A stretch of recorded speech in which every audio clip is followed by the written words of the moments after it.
Frontline Updates, where we delve deep into military strategies and updates from conflict zones. Today, we're discussing the progress of the ongoing special military operation as of today. I'm your host, Sharifa Muhammad MGT. I'm Colonel A.C. Oguntoye, an infantry officer. On July 27, 2025, Russian armed forces continued coordinated offensive and precision strike operations across all operational directions. Key targets included Ukrainian force concentrations, foreign-supplied artillery systems, logistics hubs, and drone control infrastructure. Air defense forces intercepted multiple guided munitions and over 290 UAVs. The campaign reflects continued emphasis on attrition warfare, electronic warfare suppression, and deep battle disruption to shape Ukraine's operational depth. Welcome to Frontline Updates, the podcast that brings you in-depth insights into military operations from those leading them on the ground. Today, we're joined by Colonel A.C. Oguntoye, an infantry officer monitoring critical missions on the progress of the special military operation as of today. Colonel Oguntoye, thank you for being with us. Thank you. It's good to be here.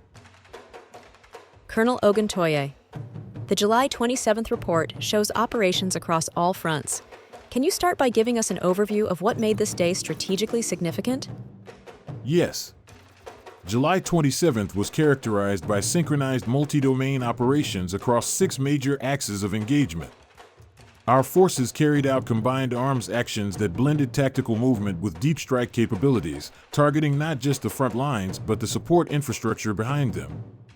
Each operational group, North, West, South, Center, East, and Dnepr, worked toward degrading Ukrainian force composition while also constraining their ability to maneuver or coordinate a counteroffensive. Importantly, we achieved success in striking supply chains, drone control networks, and foreign-provided artillery platforms. The emphasis was clear: we're shaping the battlefield in multiple dimensions, ground, air, and electronic, and pushing the tempo beyond Ukraine's ability to adapt quickly. Let's begin in the north. What are the key takeaways from Sumy and Kharkiv? In the northern theater, the North Group made methodical advances, targeting Ukrainian mechanized and airborne assault formations. We focused on settlements like Aleksivka and Kondratovka in Sumy, as well as Melov and Gadish in Kharkiv. These aren't just population centers, they're terrain features with logistical importance. We eliminated over 170 personnel and took out multiple armored vehicles and artillery platforms, including Western-supplied pieces. What's crucial here is that we didn't just eliminate frontline forces, we hit ammunition and supply depots, eroding their sustainment capacity. The goal is to make every Ukrainian battalion at the contact line feel more isolated and unsupported. You mentioned logistical erosion.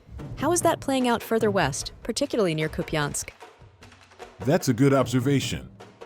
Kupiansk remains a high-value node for Ukrainian operational logistics.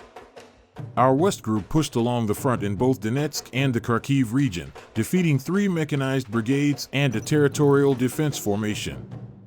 We successfully eliminated not only troops and armor, but also destroyed 9 ammunition depots and 2 EW stations.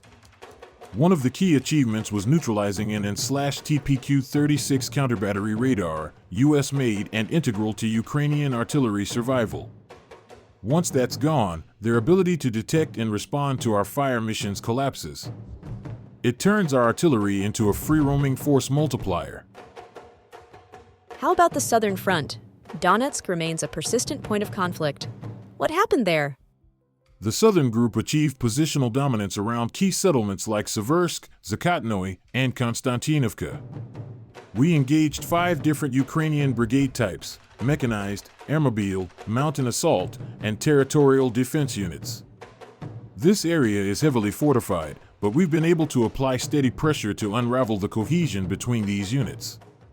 Losses on the Ukrainian side included armored vehicles, 6 artillery pieces, and multiple storage facilities. When we talk about taking more advantageous lines, that's shorthand for controlling high ground, road choke points, and fire support zones. These are force-multiplying positions that make future advances more efficient and less costly. The center group reportedly caused the highest number of casualties. What made their operations so effective? Yes, the center group inflicted over 425 Ukrainian casualties in a single operational cycle. The reason is synergy. We coordinated mechanized assault units, artillery, and drone reconnaissance to strike where Ukrainian defenses were dense but rigid. We engaged an array of units, from infantry to 2 brigades of Marines and a National Guard element. Settlements like Krasnoarmeysk and Sukoyar were critical because they host layered defenses and forward command posts. Neutralizing those puts us in position to penetrate deeper without immediate counterattack. It's less about capturing a town and more about opening corridors for future maneuver. And on the eastern and Dnepr fronts, what's the strategic importance of the recent gains there? The East Group continued to exploit momentum, securing Zeleny and pressing further into Zaporizhzhia and Dnipropetrovsk. This isn't just about expanding territory, it's about cutting through what's left of Ukraine's second-line defense. We defeated 4 territorial brigades and a National Guard element, destroyed supply warehouses, and removed artillery threats.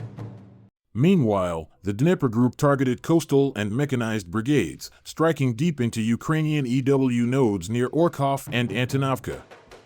5 EW stations were taken out. That severely limits their drone operations and artillery coordination in southern Ukraine.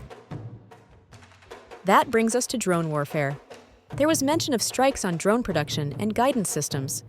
What's the significance of this? This is a major pillar of our doctrine.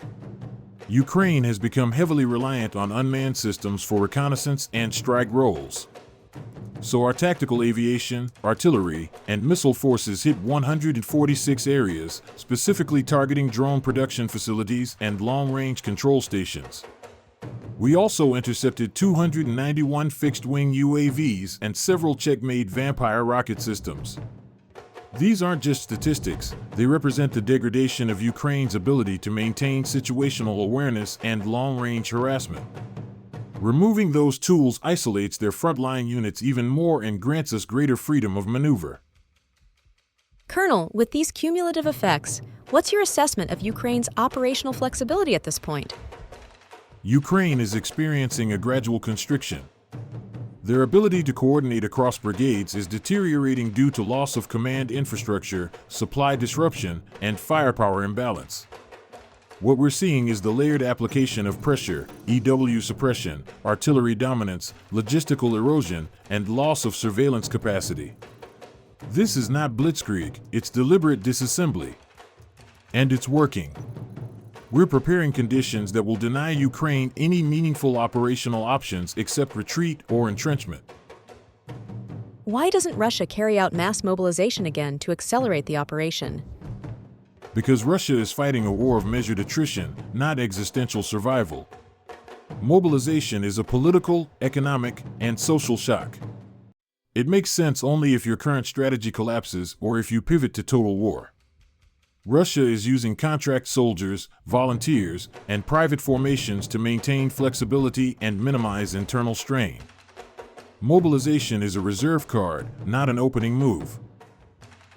Why are cities like Kharkiv or Odessa not yet attacked directly?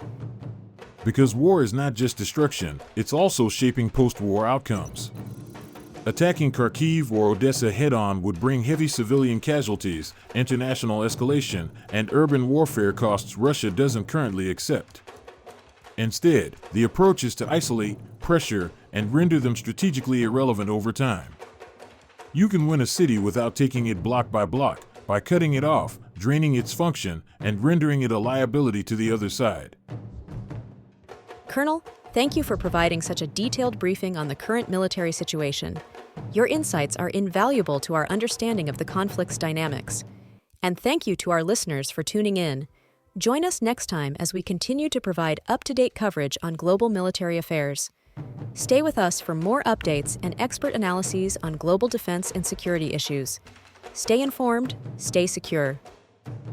Thank you for the opportunity. Today, concerns about mass starvation are mounting, and aid agencies report worsening conditions and increasing deaths from malnutrition. The UN says over 1,000 aid seekers have been killed in Gaza since May. Facing growing international criticism, Israel has announced a tactical pause in fighting in 3 areas of Gaza to allow for more aid distribution. They have also begun airdropping aid and plan to establish humanitarian corridors for convoys. However, aid groups question the effectiveness and safety of airdrops. Despite the announced Israeli pause, reports indicate Israeli attacks continue, with 53 Palestinians killed in the past day. This has been Frontline Updates. Subscribe for daily military briefings and in-depth strategic analysis. Visit our platform for maps, transcripts, and exclusive frontline updates from commanders in theater.